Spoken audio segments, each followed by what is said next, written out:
जी pad तो मैं कहता हूँ एक दरवाजा है।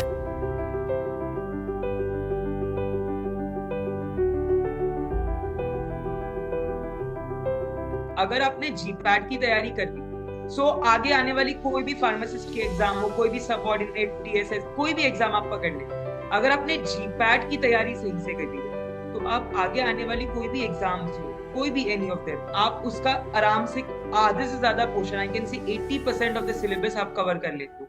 सो अभी अगर आप आरआरबी की ही बात करें तो आपके पास करीबन 1.5 मंथ या 1 महीना है। सो 30 to 45 डेज में पहली बात तो आपको ये देखना है कि आपको आरआरबी के प्रीवियस ईयर क्वेश्चन, एक तो आपकी सीरीज चल रही है यूट्यूब पे, तो वो आपको मिस नहीं करनी है, जितने भी क्वेश्चंस की सीरीज चल रही है। दूसरा, आपको प्रॉपरली देख लेना है कि कौन से क्वेश्चंस कितने परसेंटेज में आते हैं आरआरबी में। जैसे एनाटॉमी वगैरह है, वो काफी, मतलब मैंने देखे हैं क्वेश्चंस आते हैं। इस जो ऑल इंडिया रैंक 1 आई है, इसमें जीडीसी का काफी इंपॉर्टेंट हाथ रहा है। So thank you so much for being a part of this journey, and yes, GDC है तो मुमकिन है।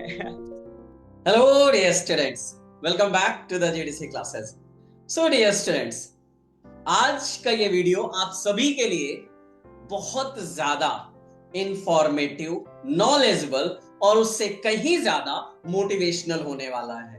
रीजन, मैं हमेशा क्लासेस में बच्चों को बोलता हूं कि नॉलेज कभी भी वेस्ट नहीं जाता है। आज इसका एक बहुत बड़ा एग्जांपल आप देखने वाले हो। आज के इस सेशन में मैं आपको ऐसे शख्स से मिलाऊंगा जिसने ना सिर्फ जीपैट में, नाइपर में, लेकिन साथ ही साथ एम्स एग्जाम के फार्मासिस्ट एग्जामिनेशन में भी उन्होंने सबसे पहले जीत का परचम लहराया है और एक बार फिर से जीडीसी का नाम रोशन करके दिखाया है। तो मैं स्वागत करता हूं इस सेशन में one of GDC alumni and most talented versatile student mister Payam Vora, who have got all over India rank 1 in the AIMS pharmacist examination. He was also got the 443 rank in GPAT 2023 as well as 9th rank in NIPER 2023 examination. अब आप इतने सारे result को देखने के बाद आप feel कर सकते हो कि स्टूडेंट में नॉलेज एक्वायर करने की और उससे कहीं ज्यादा उन सारी चीजों, पढ़ी हुई चीजों को अप्लीकेबल बनाने के लिए कितना अच्छा हुनर है। सबसे पहले पयाम, आपको बहुत बहुत शुभकामनाएं आपके इस नए परचम लहराए हुए, जीत के जश्न को मनाए हुए एम्स फार्मासिस्ट में फर्स्ट रैंक लाने के लिए। जी sir, thank you so much, बहुत अच्छा लगा। हेलो डियर स्टूडेंट्स, सुन के आपका काफी टाइम से मिस कर रहा था। लाइव में तो खैर यूट्यूब पे देखते रहते हैं, बट पर्सनली बहुत अच्छा लगा। एंड इस जो ऑल इंडिया रैंक 1 आई है, इसमें जीडीसी का काफी इंपॉर्टेंट हाथ रहा है। So thank you so much for being a part of this journey. Payam, मैं आपके एम्स के रिजल्ट में बाद में आता हूँ, ये तो हमारा अल्टीमेट है, इस पे हम बात करेंगे। लेकिन आपने क्लासेस में कई बार मेरे साथ इस चीज को सुना होगा कि बच्चों, जब आप पढ़ रहे हो ना, तब उसमें पढ़ाई इतनी अच्छी करो ना कि एक बार हमने नॉलेज अच्छे से एक्वायर किया ना, फिर कोई भी एग्जाम आ जाए कोई फर्क नहीं पड़ता है। आप मुझे सिर्फ इसी चीज को लेके शुरुआत यहीं से करूंगा कि आपने जब जीपैट की तैयारी किया उस समय से लेके और यहां तक आने में आपका कैसा रहा ये जर्नी को लेके? जी सर, सो ये चीज तो पता थी कि when I started from semester 6 पढ़ाई करना कि जीपैट अब क्रैक करना है, तो ऐसा था कि नॉलेज फंडामेंटल्स क्लियर रखना है, ये पार्ट था। जैसे जब भी आप क्लास में कोऑलॉजी का क्लासिफिकेशन पढ़ाते थे, so there are some tricks, तो वो कुछ ट्रिक्स है जो आपको हमेशा के लिए याद रह जाती, मतलब अगर आप चाह कर भी नहीं भूल सकते। जैसे ऑर्गेनिक केमिस्ट्री में ब्यूटी बेबी वाली जो ट्रिक थी सर की, अखिलेश सर की, तो कुछ ट्रिक्स ऐसी होती है जो आप याद रख लेते हो हमेशा के लिए। सो फंडामेंटल्स क्लियर होना काफी ज्यादा जरूरी है अगर आप बात करते हो कोई भी कॉम्पिटिटिव एग्जाम्स को क्रैक करने के लिए। And if I talk about AIIMS CRE, so AIIMS CRE में काफी इंपॉर्टेंट रहा है कि जैसे फार्माकोलॉजी, एचएपी, ये सारी सब्जेक्ट्स काफी ज्यादा इंपॉर्टेंट और मेजर रोल प्ले करते हैं आपके कंट्रीब्यूशन ऑफ क्वेश्चंस में। सो मैंने इन्हीं सब्जेक्ट्स पे ज्यादा फोकस किया था in order to get the rank. Okay Payam, शुरुआत ये चीज तो परफेक्ट है कि हाँ, हमने उस समय जो मेहनत किया, उस समय जो हमने ट्रिक्स और निमोनिक्स और सारी चीजों को अपने प्रिपरेशन किया, उससे हमें हेल्प मिला। लेकिन उससे ज्यादा कहीं अब थोड़े से मैं दूसरे पॉइंट पे आना चाहूंगा। देखो, एक जीपैट की तैयारी कुछ बच्चों के दिमाग में क्या रहता है, हमें गवर्नमेंट जॉब की तैयारी करनी है। आगे चल के हमें फार्मासिस्ट या डीआई हमें बनना है, हमारा ड्रीम है, लेकिन सर हम जीपैट नहीं देना चाह रहे हैं, सर हम जीपैट का एग्जाम में प्रिपेयर नहीं करना चाह रहे हैं, आप इस बात से कितना एग्री करते हो और कैसे उस चीज को लेके अपने जूनियर्स को उस बारे में थोड़ा गाइड करना चाहोगे? जीपैट तो मैं कहता हूँ एक दरवाजा है। अगर आपने जीपैट की तैयारी कर ली, सो आगे आने वाली कोई भी फार्मासिस्ट की एग्जाम हो, कोई भी सबऑर्डिनेट टीएसएस, कोई भी एग्जाम आप पकड़ ले, अगर आपने जीपैट की तैयारी सही से करी है, तो आप आगे आने वाली कोई भी एग्जाम्स हो, कोई भी एनी ऑफ देम, आप उसका आराम से आधे से ज्यादा portion, I can say 80% of the syllabus आप कवर कर लेते हो। सो ये सोच बिल्कुल भी कोई भी एस्पिरेंट को नहीं रखनी चाहिए that let's not prepare for GPAT, सिर्फ एक पर्टिकुलर एग्जाम का प्रिपेयर करते हैं। जीपैट एक कह सकते हैं ओशन, और वो बहुत उसमें छोटी छोटी बॉडीज है जो अलग अलग फार्मेसीज के एग्जामिनेशन। सो अगर आप जीपैट का कवर करते हो, सो होलसम आप बहुत सारी डिफरेंट सब एग्जामिनेशंस का भी पार्ट कवर करते हो। सो मेरे हिसाब से जीपैट की तैयारी करना is a must in order to crack other competitive examinations. Correct. जैसा कि अभी मैं देख पा रहा हूँ पयाम, अभी भी आप अपने मास्टर की लैब में हैं, ठीक है, आपके पीछे जो मुझे इंस्ट्रूमेंट और डिफरेंट केमिकल्स दिख रहे हैं। जी सर। एक बहुत सारे बच्चों के लिए एक्सक्यूज लेने के लिए बहुत सारी चीजें रहती हैं, sir I am working somewhere और आई एम अ स्टूडेंट, मेरा कॉलेज के साथ चीजें मैनेज नहीं हो पाती। वहां पे तो देखो एक लंबा लॉट होता है, लेकिन अब जब फार्मासिस्ट या डीआई के आप एग्जाम की बात करते हो तो डेफिनेटली यहाँ पे तो और ज्यादा कम सीट रहती है, कंपटीशन ज्यादा रहता है। तो ये चीज आई होप आपके मन में भी आया होगा, किस कॉलेज है, मेरा लैब वर्क है, मेरा सारे सिनॉप्सिस है, असाइनमेंट है, थीसिस भी अपने उसमें राइटिंग करना है, सारी चीजें हैं। तो उस समय लेके ये चीजें जब प्रिपरेशन की बात आती है, आपको कभी नहीं लगा कि नहीं सर कैसे क्या होगा सारी चीजें? हाँ सर, जब एम्स का नोटिफिकेशन निकला था तो ये था कि बाकी सारे मे भी फ्री रहेंगे, मेरा इतना लैब वर्क चल रहा है, मेरा एनिमल स्टडीज चल रहा है, सो कैसे मैनेज हो पाएगा टाइम मैनेजमेंट स्किल्स। बट मैं एक एग्जांपल देना चाहूंगा यहाँ पे, जैसे समरीन मैम, वो भी जीडीसी के एलुमनाई थे, तो उनका मैंने इंटरव्यू देखा था ड्रग इंस्पेक्टर का।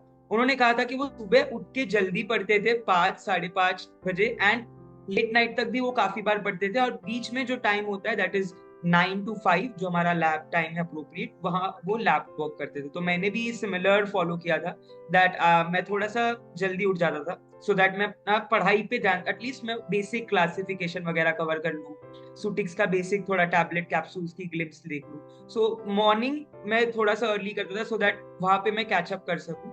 एंड बीच बीच में भी when I am in lab, अगर कोई काम ना रहा तो 1-2 घंटे में फटाक से कुछ जैसे फिंगर टिप्स की पढ़ लेना।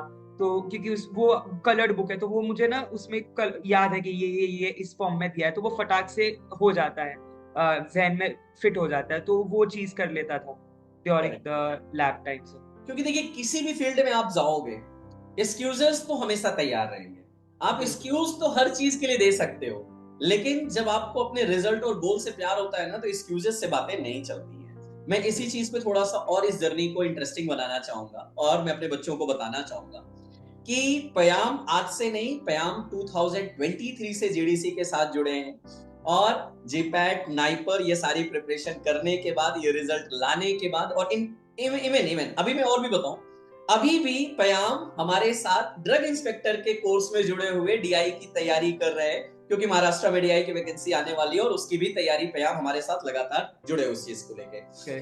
मैं इसी चीज को बोलना चाहूंगा कि जीडीसी अपने बच्चों में ना एक पढ़ने की क्यूरियोसिटी डेवलप करने की कोशिश करती है, और अगर उस बच्चों को लेके चले तो वो चीजें अच्छी हो जाती हैं। और पयाम हमारे साथ हमारे पढ़ाई की जर्नी में भी हमारे साथ है, और साथ ही साथ एंजॉयमेंट की भी जर्नी में हमारे साथ है।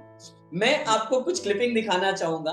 अभी रिसेंट हमारे जो जीडीसी फेलिसिटेशन 2024 का हमारा जो प्रोग्राम हुआ, वहां पे Payam not as a senior, not as a GDC alumni, but also as a वहां पे ट्यूटर, और मैं कहूं कि हाँ थोड़ा सा बच्चों से इंटरेक्शन करने के लिए भी हमारे साथ जुड़े थे।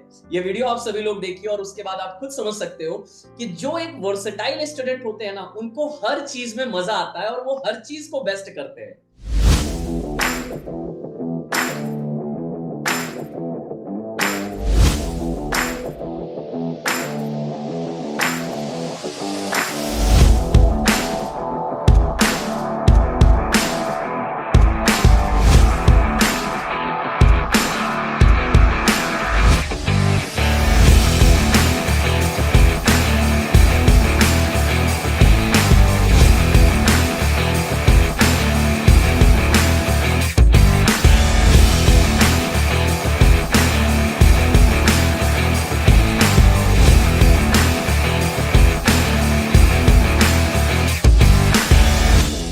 ओके पयाम, अब मैं थोड़ा सा इस चीज को आना चाहूंगा कि अब जब प्रिपरेशन की बात आती है, आपको कितना डिफरेंस लगा जीपैट और फार्मासिस्ट के एग्जाम में? क्योंकि आपने दोनों का पेपर दिया, आपने दोनों में एक अच्छा स्कोर किया, आपको डिफरेंस एक्चुअली क्या लगा कि कुछ डिफरेंस है कहाँ पे हमें थोड़ा सा, या जो भी बच्चे आने वाले, जैसे अभी आरआरबी का एग्जाम आ रहा है, या आने वाले अभी मैं आगे भी फार्मासिस्ट की बात करूंगा, जैसे बिहार का फार्मासिस्ट आ गया, इवन तमिलनाडु फार्मासिस्ट का आ चुका है, उनके भी एग्जाम जल्दी होने वाले हैं। आपका एक्सपीरियंस कैसा रहा इन दोनों के डिफरेंस में? सर तो अगर मैं बात करूं क्वेश्चंस की, जिस हिसाब से तो आरआरबी जो अपने एम्स के पेपर में जो क्वेश्चंस थे वो काफी ज्यादा कुछ देयर वर डिफरेंट सेक्शंस।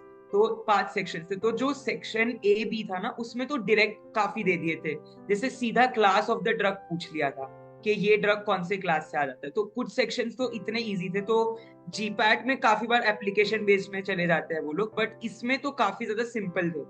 हाँ, जो दूसरे 2 सेक्शंस थे उसमें थोड़ा सा मतलब जैसे ड्रग ऑफ चॉइस वगैरह उस तरीके के थोड़े क्वेश्चंस पूछ लिए थे अरिथमिया में। एक दो उसमें केस स्टडी बेस्ड क्वेश्चन भी थे। तो वो थोड़ा सा सेक्शन जो दूसरे थे वो अलग थे। एंड मोस्ट इम्पॉर्टेंट, जीपैट में हम नॉन फार्मा पार्ट जो है वो नहीं इंक्लूडेड होता है, बट एम्स सीआरई में जनरल नॉलेज के क्वेश्चंस 4-5 आए थे। Then there were some non pharma aptitude questions वगैरह, सिंपल इंटरेस्ट वगैरह। सो ऑल्सो मैं 2-3 क्वेश्चंस जो हमारी सीरीज निकली थी 2500 एमसीक्यूज की एम्स सीआरई की, उसमें से भी अगर मैं कहूँ तो एंटी कैंसर पे एक क्वेश्चन आया था। मुझे रिकलेक्ट नहीं हो रहा है, but there were 2 to 3 questions जो काफी सिमिलर एग्जाम में गए थे, मतलब मैंने वो सीरीज अटेंड करी। सो उसमें से भी, एंड ऑल्सो एम्स के जो प्रीवियस ईयर क्वेश्चंस कराए थे 2018-2020 वाले जो पेपर थे ऑन द चैनल, सो उसमें भी आपको एक आइडिया मिल जाता है कि हाँ भाई एचएपी कोलोजी बहुत ज्यादा पूछा गया है। 60% ऑफ द क्वेश्चंस जो 100 क्वेश्चन में से आ रहे हैं वो कोलोजी एचएपी से आ रहे हैं। बाकी 10-15% स्टैटिस्टिक्स है, फिर माइक्रो है।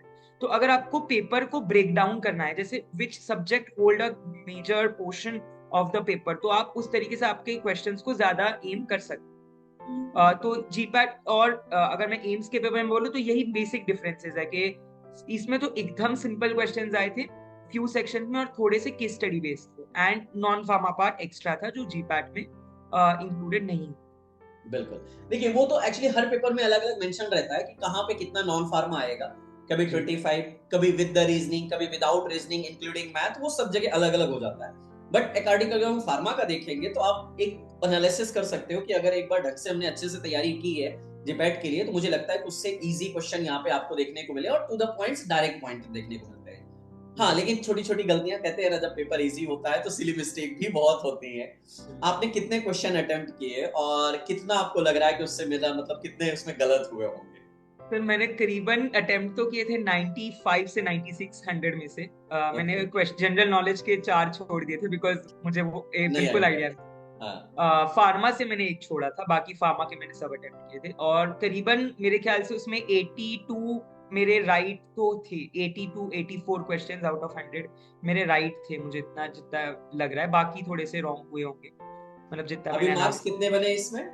सर मेरे 311 मार्क्स बने हैं 400 में से। 311 बने। हाँ, तो लगभग ऑब्वियस बात है 84-85 के आसपास सही हुए होंगे, उसमें नेगेटिव मार्किंग कट के वो बराबर आया होगा। कट के बराबर, बट बढ़िया है, बहुत अच्छा। और ये चीज ना सीखने वाली चीज होती है बच्चों, कि जब आप पढ़ रहे हो ना तो उस चीज को केवल इस चीज मत पढ़ो कि नहीं यार मुझे अगला एग्जाम देना है, नहीं, मैं उस कॉन्सेप्ट को डेवलप कर रहा हूं कि उसके बाद कोई भी एग्जाम आए हम उसको दे सकते हैं। अच्छा प्याम, अब थोड़ी सी आपकी जर्नी में थोड़ा सा मैं आपके इस पूरे प्रिपरेशन प्लान को भी थोड़ा सा देखना चाहूंगा कि जैसा कि आपने बोला, और नो डाउट जेडीसी एलुमनाइज हमेशा कुछ ना कुछ अपने जूनियर्स को सिखा के जाते हैं। जैसे आपने अभी बोला कि आप सीनियर से सीखे, डीआई सेलेक्टेड, बिहार डीआई में सेलेक्टेड, मुझे बिल्कुल याद है। इवन शायद आपने फेलिसिटेशन प्रोग्राम में उनसे मिले भी हैं। जी हाँ।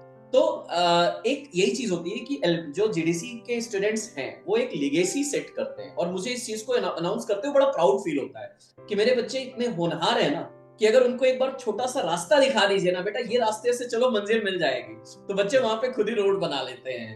तो प्याम, इस जर्नी को मैं बहुत इजी नहीं कहूंगा, इसलिए नहीं कहूंगा कि देखिए एक तो अपने वर्क के साथ में, मींस अपने मास्टर प्रोग्राम के साथ में करना, और साथ ही साथ उसमें भी करना, और एक होता है फर्स्ट रैंक लाना, ठीक है, वो दोनों थोड़ा सा है। तो कैसे आपका शेड्यूल कैसे आप बनाते थे? जैसे आपने मॉर्निंग के लिए बोला कि जल्दी उठ के कर लेते थे, जी सर। अपार्ट फ्रॉम दैट कि आप डेली कैसे अपना टाइम बनाते थे, क्या सब्जेक्ट आपकी प्रायोरिटी पे कैसे क्या रखते थे उनको? राइट, तो मगर मैं आपको एक ब्रीफ वीकली प्लानर बताऊं तो वीकेंड्स और वीकडेज मैंने दोनों स्प्लिट कर दिया था कि सैटरडे संडे जो है, क्योंकि तब लैब का लोड थोड़ा सा कम होता है, सो इन दोनों दिन में मैं एटलीस्ट मॉक टेस्ट जितने हो सके उतने दे दूं।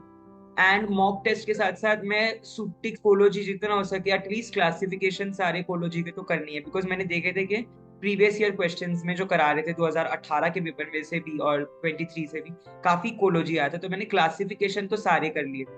सुटिक्स से मैंने फिर अलग अलग इवेल्युएशन टेस्ट वगैरह किए थे, बिकॉज उस पे काफी क्वेश्चंस पूछे थे। फिर जो छोटे छोटे जो 2500 एमसीक्यू की सीरीज निकली थी, तो उसमें माइक्रोबायोलॉजी से जो स्टरलाइजेशन वाले पार्ट थे, बायोटेक बायोकेम, तो जो माइनर सब्जेक्ट्स वगैरह हो गए, तो वो मैंने छोटे छोटे सब्जेक्ट्स को दोपहर में करता था, बिकॉज दोपहर में मुझे खाने के बाद काफी ज्यादा नींद आती है। सो तब मैं ऐसे सब्जेक्ट्स को प्रेफर करता था कि जिससे थोड़ी सी नींद उड़ जाए। सो वो मैं दोपहर को कर लेता था, एंड शाम को अगेन मैं थोड़ा सा फिर से खुद से रिवाइज कर लेता था सारे सब्जेक्ट्स, और फिंगर टिप्स को एक बार मैं दोबारा देख लेता था कि कहीं कुछ मतलब कॉग्नेसी उसमें, क्योंकि अलग अलग सेक्शन वाइज है, तो मैं एक एक सेक्शन को उड़ाते रहता था एक एक दिन में।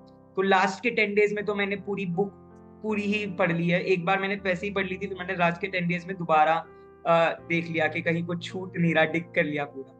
सो वीकेंड्स में ऐसा होता था, वीकडेज में तो सेम ही है, मैं सुबह उठता था करीबन 5:36, 2 घंटे पढ़ता था, देन फ्रेश अप होके लैब लैब में इफ आई गेट टाइम तो बीच बीच में कोई मॉक टेस्ट ऐसे ही दे दी 100 क्वेश्चन की, क्योंकि वो टाइम वगैरह प्रॉपर था, तो वो एक अच्छा मॉक टेस्ट का एनवायरनमेंट बन जाता, तो वो I use to give. And then शाम को जाके करीबन आधा घंटा रेस्ट के बाद मैं दोबारा अगेन सुटिक्स को कॉग्नेसी वगैरह थोड़ा सा उस पर फोकस कर लेता था, क्योंकि उस पे से भी क्वेश्चंस आए थे, जैसे विन क्रिस्टिन पे आया था। जी। सो कॉग्नेसी के मैंने सारे क्लासिफिकेशन कर लिए। तो ये मेरा वीकेंड्स और वीकडेज का प्लान था। ओके, बढ़िया, बहुत अच्छा। मतलब एक कहते हैं ना कि पूरा सेग्रीगेट करके जहां पे मुझे जितना टाइम मिल रहा है मैं उसको यूटिलाइज करूंगा। अच्छा, इस टाइम से याद आया, बहुत सारे बच्चों का रहता है कि सर हम कॉलेज में जाते हैं ना, तो बैचमेट हैं, फ्रेंड हैं, वो एंजॉयमेंट मस्ती के लिए डिस्टर्ब करते हैं, और नहीं जाते हैं तो फिर वो ताने मारते हैं, सारी चीजें। खैर, यहाँ पे तो अभी नाइपर में सारे मेच्योर बच्चे हैं, लेकिन फिर भी एक अपने आप में तो आता होगा ना कभी कि बाकी एंजॉय कर रहे हैं, मैं पढ़ रहा हूँ, कैसे क्या, मतलब कभी ऐसी चीजें अपने ऊपर नहीं हावी होने दिया? हाँ सर, डिस्ट्रैक्शन और ऐसी कुछ चीजें के सैचुरेशन हो रहा है, वो मस्ती कर रहे हैं, वो मूवी देखने जा रहे हैं, मैं नहीं जा रहा, ये बहुत बार आता है। मतलब मैंने काफी बार मूवीज बर्थडेज वगैरह मिस कर दिए थे, तो वो थोड़ा सा रहता है, लेकिन ये था कि बस ये 1 मंथ 2 मंथ की जर्नी है। अगर मैंने इस 1 मंथ 2 मंथ में अपनी पूरी जी जान लगा दी, उसके बाद तो मैं इंजॉय ही करूंगा। जैसे जी पैट नाइपर में हमने तगड़ी मेहनत की, अब मैं हम 2 साल तो थोड़ा सा इंजॉय कर रहे थे, सो अब 1 2 महीने और अपने करियर के लिए इन्वेस्ट तो कर ही सकते हैं। तो मैंने वो सोच को अपने गोल को बहुत सीधा रखा था कि करना है मतलब करना है, हॉर्स के कैसे वो लगे रहते, तो वैसे मैंने स्ट्रेट लगा रखा था कि भाई कर लेना है, एम्स में निकालना है, कुछ भी हो जाए। तो मैं उस तरीके से फिर अपने आप को डिस्ट्रैक्शन से थोड़े दूर रखता था। नहीं, जूनियर्स जितने भी बच्चे इस वीडियो को देख रहे हैं ना, वो पयाम सर से सिर्फ सुने नहीं, इसको अप्लीकेबल करें। जब आप लोग एक्सक्यूज देते हो ना कि सर कॉलेज में ले जाते हैं, फ्रेंड्स पढ़ने नहीं देते हैं, वो मजे लेते हैं, ये सीखिए। देखिए, ये कहते हैं ना कि हर इंसान से कुछ ना कुछ सीखने को मिलता है। मैं भी अपने बच्चों से बहुत कुछ सीखता रहता हूँ समय समय पे। ये जो पॉइंट आता है ना कि यही टाइम है, या तो इसको मैं एंजॉयमेंट में बिता दूं, आगे के लिए मैं स्ट्रगल करूंगा, या आज मैं स्ट्रगल कर लूं, थोड़ा सा हार्डवर्क कर लूं अपने फ्यूचर के लिए, आगे मुझे एंजॉय करना है। और ये सोच के साथ बढ़ोगे ना बच्चों, तो आपको हमेशा लाइफ में सफलता ही मिलेगी, विदाउट एनी डाउट। अच्छा, पयाम मैं फिर से उसी चीज पे आऊंगा कि आप हर सब्जेक्ट को क्या इक्वल प्रेफरेंस पे रख रहे थे, या हर सब्जेक्ट को इक्वल टाइम दे रहे थे, या थोड़ा सा उसको बाइफर्केशन करके हम लेके चल सकते हैं? तो मैंने जैसे कि अगेन प्रीवियस ईयर के एनालिसिस देखे थे, फ्रीक्वेंटली आस्क्ड क्वेश्चंस वगैरह देखे थे, तो मैंने हर सब्जेक्ट को इक्वल पार्ट नहीं दिया था। जैसे कि कोलोजी का ज्यादा इंपॉर्टेंट रोल है, जैसे अब जी पैट में करते हैं ना, कोलोजी कोग्निटिव स्टैटिस्टिक्स केमिस्ट्री, तो एग्जैक्टली। इससे मोस्ट ऑफ द क्वेश्चन, तो इसी तरीके से इवन अगर आप एम्स की पैटर्न देखें, सो कोलोजी एक बहुत डोमिनेटिंग रोल प्ले करता है। सो ऑब्वियसली कोलोजी को मैंने बहुत ज्यादा फोकस किया था। सो केडी त्रिपाठी, लिपिन कोट, इन बुक्स के साथ एंड फिंगर टिप्स, इन तीनों का कॉम्बिनेशन से मैंने पढ़ाई की। एंड उसके साथ मैंने कोग्नोसी को थोड़ा बहुत बिल्कुल पढ़ा, जैसे टैनिन अल्कोलॉइड्स वगैरह सबके क्लासिफिकेशन एंड केमिकल टेस्ट। सुटिक्स को मैंने ज्यादा टाइम दिया था, खैर उससे ज्यादा क्वेश्चन आए नहीं, बट क्योंकि प्रीवियस ईयर में थोड़े आए थे तो मे बी प्रिडिक्टेड था कि 15-20 क्वेश्चन आ जाएंगे, बट डिसोल्यूशन वगैरह पे क्वेश्चंस थे ज्यादा, तो सुटिक्स पे मैंने और कोलोजी, इन दोनों पे मैंने बहुत ज्यादा टाइम इन्वेस्ट किया था। बाकी जो माइनर सब्जेक्ट है जैसे जुरिस्प्रूडेंस, क्योंकि जुरिस्प्रूडेंस से पक्का था कि स्केड्यूल्स पे आना ही है, और आए 2 क्वेश्चन आए, तो वो मेरा टाइम वहां पे अच्छा हुआ कि मैंने सारे स्केड्यूल्स वगैरह पढ़ लिए थे। एंड जो बाकी छोटे मोटे सब्जेक्ट्स है, इंजीनियरिंग, फार्मा, छोटे छोटे बायोटेक्नोलॉजी, बायोकेमिस्ट्री, उनको मैंने थोड़ा सा कंपैरेटिवली लेसर टाइम दिया। सो कोलोजी एंड केसुटिक्स इनको ज्यादा टाइम दिया था, एंड कोग्नोसी जुरिस्प्रूडेंस को थोड़ा सा कम, एंड सबसे कम माइक्रो बायोकेम और बायोटेक। मतलब टच हमने सब किया है, लेकिन हम अकॉर्डिंग टू द देयर जितना ज्यादा उसका क्वेश्चन आते हैं, जितना उसका इंपॉर्टेंस है, उसके अकॉर्डिंग हम चलेंगे। बढ़िया। अच्छा, टेस्ट की बात करता हूँ। बहुत सारे बच्चों को सबसे ज्यादा यही लगता है कि सर हम पढ़ ले रहे हैं, टेस्ट पे हमारा दिक्कत होता है। टेस्ट पे दिक्कत इसलिए होता है सर नंबर नहीं आ रहा है, टेस्ट पे इसलिए दिक्कत होता है सर टाइम नहीं मिल पा रहा है। ठीक है, तो टेस्ट एक्चुअली आपने कितना वाकई सीरियसली फॉलो किया, और कितने जीडीसी के टेस्ट आपने वहां पे दिए? ओके, पहली बात तो कोई भी जूनियर जो एस्पिरेंट ये देख रहा है, ये तो बिल्कुल नहीं कहना है कि टाइम मिल नहीं पा रहा है, टाइम निकालना पड़ेगा। अगर आपको एग्जाम क्रैक करनी है तो आपको अपने स्केड्यूल से टाइम निकालना पड़ेगा, मूवी वगैरह कम देखो, टाइम निकालो।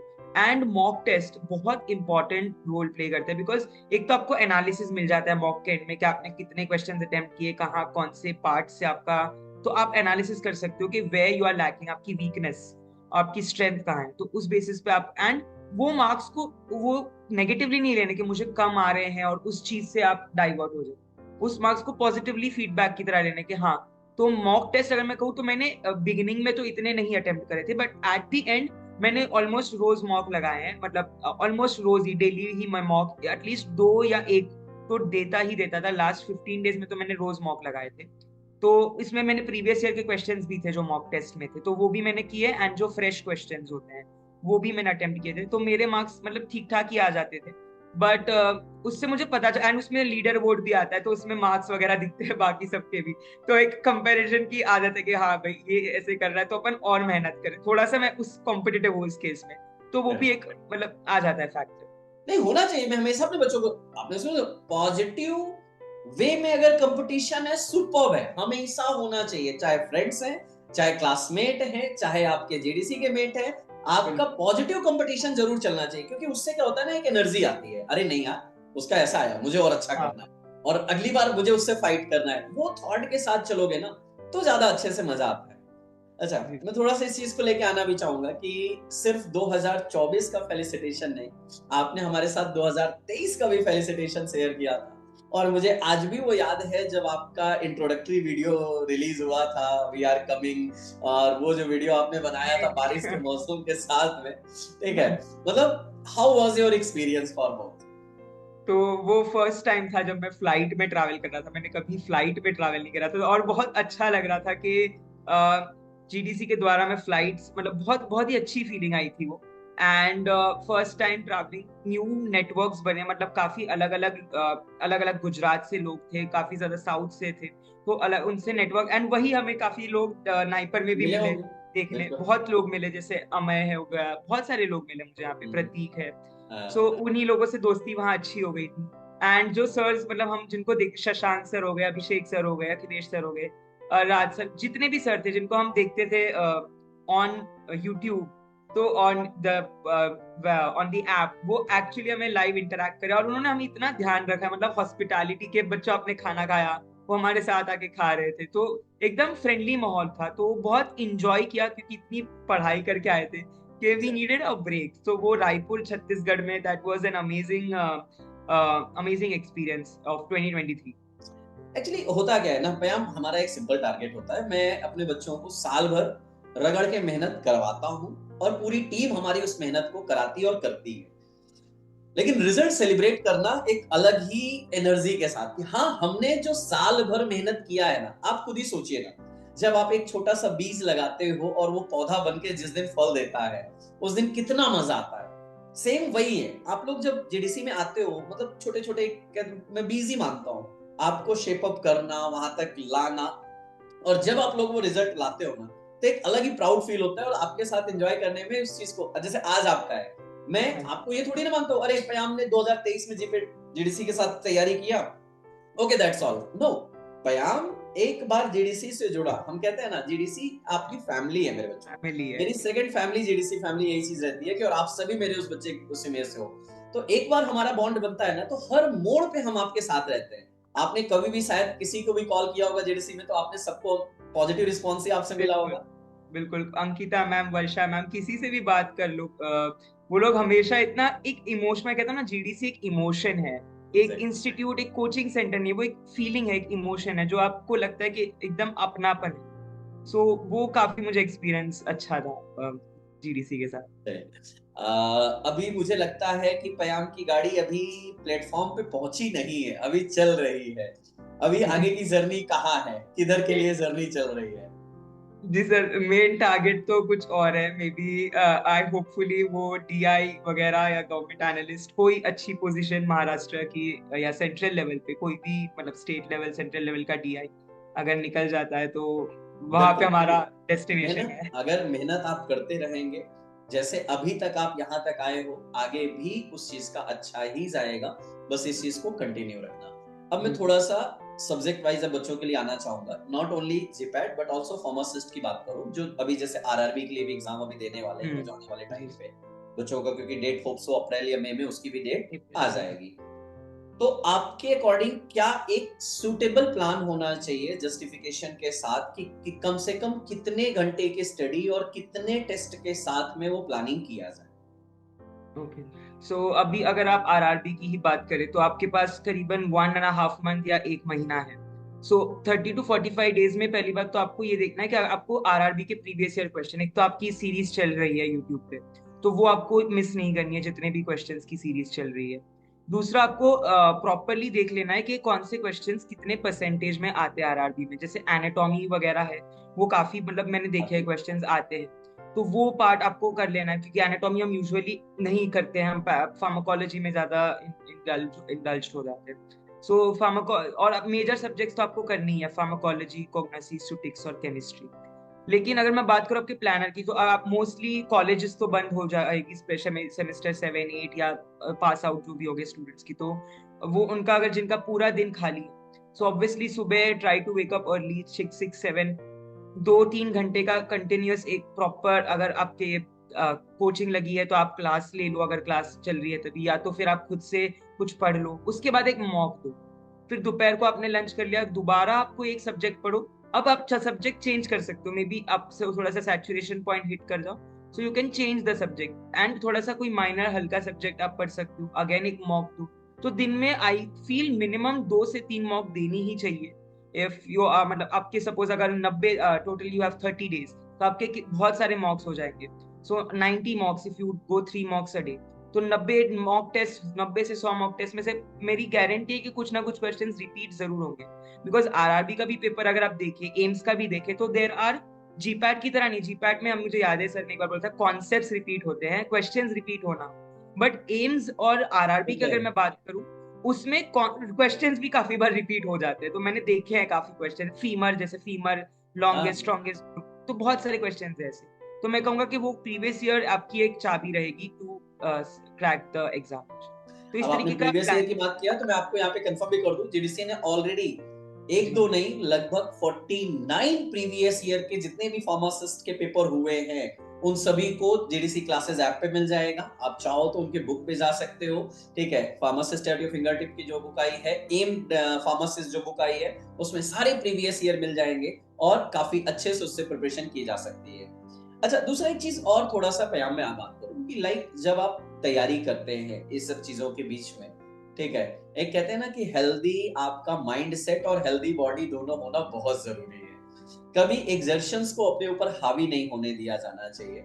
आपके लिए क्या सबसे बड़ा एक पॉजिटिव माइंड सेट बनाने के लिए सबसे ज्यादा जरूरी क्या था, जिसकी वजह से पयाम इतना मतलब कहते हैं ना एनर्जेटिक और हमेशा डेडिकेटली पढ़ाई कर पाया? मेरे को बस ऐसा था कि मुझे कुछ ऐसा करना है जिससे लोग काफी अप्रिशिएट करें, एंड बाकी मुझे एक ऐसे एक मोटिवेशन फैक्टर बनना था जूनियर्स के लिए, एस्पिरेंट्स के लिए, कि इस तरीके की हम एक रोल मॉडल और एक फैक्टर सेट करें कि हाँ भाई ऐसा इस तरीके का कुछ करना है अचीव। तो मेरे को बस ये था कि उसके लिए जितनी मेहनत करनी पड़े, जितना मुझे क्लासेस, जितनी मुझे मॉक टेस्ट, जितने मुझे वीडियोस देखने पड़े प्लेलिस्ट के, मैं देख लूंगा। लेकिन इतनी मेहनत करनी है कि ये 1-2 महीने मुझे बाद में गिल्ट नहीं होना चाहिए कि यार काश मैं मेहनत कर लेता। काफी बच्चों का ये होता है कि वो एग्जाम हो जाती है फिर सोचते हैं काश मैंने पढ़ लिया होता। तो मुझे वो चांस ही नहीं रखना था कि वो कोई स्पॉट ही नहीं है, हाँ मैं अभी कर लूंगा, मुझे पीछे छोड़ना ही है गिल्ट। सो वो एक अपना रखो कि एक ही बार में हैमर ऑन द नाइफ, एक ही बार में तोड़ फाड़ कर देनी है एग्जाम को, बस उस करेक्ट। तरीके का माइंडसेट रखोगे तो कोई भी एग्जाम आपकी क्रैक हो सकती है फार्मा की। नहीं, डेफिनेटली होना भी यही चाहिए कि हमारे साथ जब हम पढ़ रहे हैं, मेहनत कर रहे हैं, तो उसको अच्छे वे में सारी चीजें लेके चलो। अच्छा, एक बहुत बड़ा थोड़ा सा क्वेश्चन है, मैं आपसे इसलिए यहाँ पे पूछना जरूर चाहूंगा क्योंकि आप सिर्फ अभी एक B pharm college pass out student नहीं हो, आपने ऑलरेडी नाइपर में 2 साल का टाइम ऑलमोस्ट आपने बिता लिया है, तो आपने जी डिफरेंट अपॉर्चुनिटीज वहां की भी देखी होंगी। अभी जो पिछले आपने 2-3 सालों में देखे गवर्नमेंट जॉब के भी अपॉर्चुनिटीज देखी। एक बहुत बड़ा बच्चों के मन में ये डाउट रहता है कि सर बी फॉर्म करने के बाद अपॉर्चुनिटीज नहीं है, ठीक है, हम ये कोर्स गलत कर लिए, कैसे क्या। मैं अपने पॉइंट ऑफ व्यू हमेशा बच्चों को समझाता रहता हूँ, लेकिन मैं आपसे, क्योंकि इन सारी जर्नी के बाद आपके कंक्लूजन से अगर मैं बात करूं, आपको क्या लगता है और आपका क्या ओपिनियन है यहाँ? फर्स्टली तो ऐसा बिल्कुल नहीं है कि फार्मा के बी फार्म करने के बाद जॉब अपॉर्चुनिटीज कम है, आप एक्सप्लोर कम कर रहे हो इसका मतलब, अगर आपको ऐसा लग रहा है। फर्स्ट तो पोस्ट ग्रेजुएशन बहुत इंपॉर्टेंट है। अगर आप हायर एजुकेशन मास्टर्स परस्यू करते हो, एमएस फार्म, एम फार्म, जैसे कि जीपैट, जीपैट एक जन्नत का दरवाजा है। आपने अगर वो एग्जाम क्रैक कर दी तो आपके पास बहुत सारे ऑप्शंस खुल जाते हैं। आप सीवी में भी ऐड कर सकते हो इनकेस अगर आपको ना भी करनी हो आगे हायर एजुकेशन, बट उसका वैलिडिटी होती है आगे। सो आपको सीवी में ऐड हो जाए कि आपने नेशनल लेवल एग्जाम क्रैक करी है, एक बहुत इंपॉर्टेंट पॉइंट है। और दूसरा, अगर आपको हायर एजुकेशन परस्यू करना है तो आपको स्टाइपेंड मिल जाता है, सो आपकी जो मास्टर्स का जो लोड है फीस का वो कम हो जाएगा। तो वो एक चीज इंपॉर्टेंट है कि आप हायर एजुकेशन कर सकते हैं। दूसरा, ऐसी बात नहीं है कि आपको हायर एजुकेशन ही करना है, जैसे फार्मासिस्ट की सबऑर्डिनेट्स की एलिजिबिलिटी क्राइटेरियाज के अकॉर्डिंग एग्जाम निकलती है। सो आप वो भी देकर एज अ फार्मासिस्ट आप गवर्नमेंट जॉब्स में लग सकते हो। एंड सबको पता है कि government jobs has good security and safety, तो आप साइमल्टेनियसली आपका गवर्नमेंट जॉब्स के लिए प्रिपेयर कर सकते हो। एंड उसके अलावा there are lot of non core jobs. तो ये तो बात हो गई कोर की, जैसे R&D, F&D, QA QC।